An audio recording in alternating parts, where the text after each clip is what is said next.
जय श्री राम दोस्तों। शास्त्र, पुराण और लोक कथाओं की दुनिया में आपका स्वागत है। आज की कहानी है काल विजय। ये उस समय की बात है जब पांडवों ने अपने पराक्रम से इंद्रप्रस्थ का वैभवशाली राज्य स्थापित कर लिया था।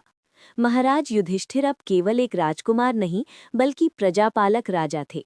उनका दरबार सदैव मंत्रियों, सेनापतियों और गुप्तचरों से भरा रहता था। प्रतिदिन सैकड़ों राजकीय निर्णय लिए जाते थे। एक दिन दरबार की कार्यवाही अपने चरम पर थी। युधिष्ठिर सिंहासन पर बैठे थे और गंभीरतापूर्वक राज्य के जटिल आर्थिक मामलों और सीमा सुरक्षा की योजनाओं में उलझे हुए थे। उनका मस्तिष्क पूरी तरह से राजकीय दायित्वों के बोझ तले दबा था। उस समय उनके पास एक पल का भी अवकाश नहीं था। उसी समय महल के मुख्य द्वार पर एक वृद्ध और अत्यंत निर्धन ब्राह्मण उपस्थित हुआ। उसके वस्त्र फटे पुराने थे, शरीर कमजोर था और आंखों में विवशता थी। उसे किसी अत्यंत आवश्यक कार्य के लिए धन की सख्त आवश्यकता थी। उसने द्वारपालों से विनती की और युधिष्ठिर की उदारता के कारण उसे भीतर जाने की अनुमति मिल गई। कांपते हुए कदमों से वो सिंहासन के निकट पहुंचा और हाथ जोड़कर बोला, दुहाई हो महाराज, मैं बड़ी आशा लेकर आपके द्वार आया हूँ। मुझे धन की अत्यंत आवश्यकता है, अन्यथा मेरा परिवार संकट में पड़ जाएगा। युधिष्ठिर स्वभाव से दानी थे, वे कभी किसी को मना नहीं करते थे। परंतु उस विशेष क्षण में उनका ध्यान एक महत्वपूर्ण संधि पत्र पर था। उन्होंने सिर उठाकर ब्राह्मण की ओर देखा, लेकिन उनका मन काम में ही लगा था। उन्होंने अनमने भाव से कहा, हे विप्रवर, आप देख रहे हैं कि मैं अभी अत्यंत व्यस्त हूँ। राज्य के कार्य प्रतीक्षा नहीं कर सकते। आप आज घर जाएं और विश्राम करें। कल प्रातः काल आइएगा, तब मैं आपकी इच्छा अवश्य पूरी करूंगा और आपको मनचाहा दान दूंगा। ब्राह्मण के चेहरे पर निराशा छा गई। उसकी आवश्यकता आज की थी, लेकिन राजा की आज्ञा के आगे वो क्या कर सकता था। उसने उदास मन से सिर झुकाया और धीरे धीरे उल्टे पांव दरबार से बाहर जाने लगा। महाबली भीम, जो सिंहासन के पास ही बैठे थे, इस पूरी घटना को देख रहे थे। वे युधिष्ठिर के न्याय और धर्म का बहुत सम्मान करते थे, लेकिन आज उन्हें अपने बड़े भाई की बात में एक भारी भूल नजर आई। भीम ने देखा कि ब्राह्मण खाली हाथ, झुके हुए कंधों के साथ लौट रहा है। भीम कुछ क्षण विचारमग्न रहे, फिर अचानक उनके चेहरे पर एक रहस्यमयी मुस्कान तैर गई।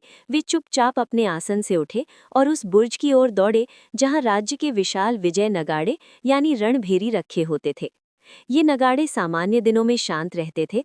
इन्हें केवल तब बजाया जाता था जब पांडवों ने कोई महायुद्ध जीता हो या राज्य पर आया कोई भयंकर संकट टल गया हो। बुर्ज पर पहुंचकर भीम ने विशाल डंडे उठाए और पूरी शक्ति से नगाड़े बजाना शुरू कर दिया। धम धम धम, नगाड़ों की गगनभेदी आवाज से पूरा राजमहल कांप उठा। पक्षी पेड़ों से उड़ गए, दीवारों पर टंगे चित्र हिलने लगे। अचानक गूंजी इस प्रलयकारी ध्वनि से पूरे इंद्रप्रस्थ में हड़कंप मच गया। मंत्रियों ने काम रोक दिया, सेनापति तलवारें निकालकर दौड़ पड़े। नागरिकों को लगा कि शायद किसी शत्रु ने आक्रमण कर दिया है या फिर महाराज ने कोई नई और बहुत बड़ी विजय प्राप्त कर ली है, जिसके बारे में उन्हें पता नहीं था। स्वयं युधिष्ठिर भी घबरा गए। वे अपना काम छोड़कर नंगे पांव बुर्ज की ओर भागे। वहां पहुंचकर उन्होंने जो दृश्य देखा वो हैरान करने वाला था। भीम पसीने से लथपथ थे, लेकिन उनके चेहरे पर एक विजेता की भांति उल्लास था और वे उन्मत्त होकर नगाड़े बजा रहे थे। युधिष्ठिर चिल्लाए, वृकोदर, ये क्या पागलपन है? तुम ये विजय धुंध भी क्यों बजा रहे हो? क्या हमने किसी शत्रु को हराया है? क्या कोई शुभ समाचार है? तुरंत रोको इसे। नगाड़ा बंद करके भीम ने गहरी सांस ली और बड़े भाई की आंखों में देखते हुए अत्यंत गंभीरता से किंतु व्यंग्यात्मक स्वर में कहा, भैया, आज हमें उत्सव मनाना ही चाहिए। ये नगाड़ा किसी छोटे मोटे राज्य को जीतने के लिए नहीं है। आज आपने वो कर दिखाया है जो न तो देवराज इंद्र कर सके और न ही स्वयं ब्रह्मा। युधिष्ठिर चकित रह गए। मैं कुछ समझा नहीं भीम, पहेलियां मत बुझाओ, साफ साफ कहो। भीम ने ऊंची आवाज में घोषणा की, महाराज, मैंने अभी अभी सुना कि आपने उस ब्राह्मण को कल आने का वचन दिया है। इसका अर्थ ये है कि आपको निश्चित रूप से पता है कि कल आप जीवित रहेंगे, और आपको ये भी पता है कि वो ब्राह्मण भी कल तक जीवित रहेगा।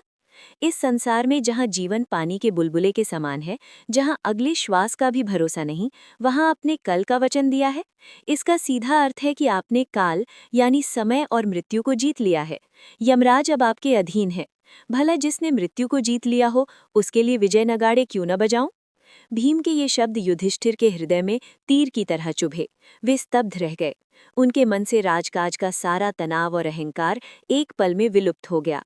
उन्हें अपनी भूल का भीषण एहसास हुआ। युधिष्ठिर ने सोचा, सचमुच मैंने कितना बड़ा अहंकार किया। मैं कौन होता हूँ कल का वादा करने वाला? हो सकता है आज रात ही मेरी मृत्यु हो जाए या उस ब्राह्मण के प्राण निकल जाएं, तब मेरा वचन झूठा हो जाता और मैं ऋण के बोझ तले दब जाता। युधिष्ठिर की आंखों में आंसू आ गए। उन्होंने भीम को गले लगा लिया और कहा, भीम, तुम सत्य कहते हो। तुमने आज मेरी अज्ञानता की निद्रा तोड़ दी। राजकाज के मद में मैं ये भूल गया था कि मृत्यु पंचांग देखकर नहीं आती। युधिष्ठिर ने एक पल भी व्यर्थ नहीं गवाया।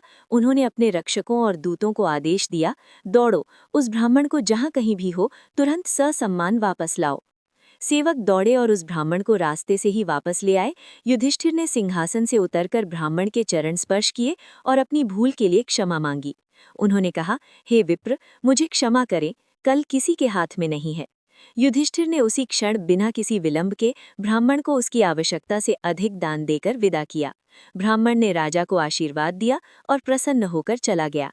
ये प्रसंग हमें जीवन के सबसे महत्वपूर्ण सिद्धांतों में से एक सिखाता है कि शुभस्य शीघ्रम, यानी शुभ कार्य में देरी नहीं करनी चाहिए। वर्तमान ही सत्य है। दान हो, क्षमा मांगनी हो या प्रेम जताना हो, उसे अभी करें। अच्छे कर्मों को भविष्य पर टालना बुद्धिमानी नहीं, बल्कि जुआ है। हमारे साथ बने रहने के लिए धन्यवाद। चैनल को लाइक और सब्सक्राइब जरूर करें, इससे हमें और भी अच्छी कहानियां लाने का प्रोत्साहन मिलता है। जय श्री राम।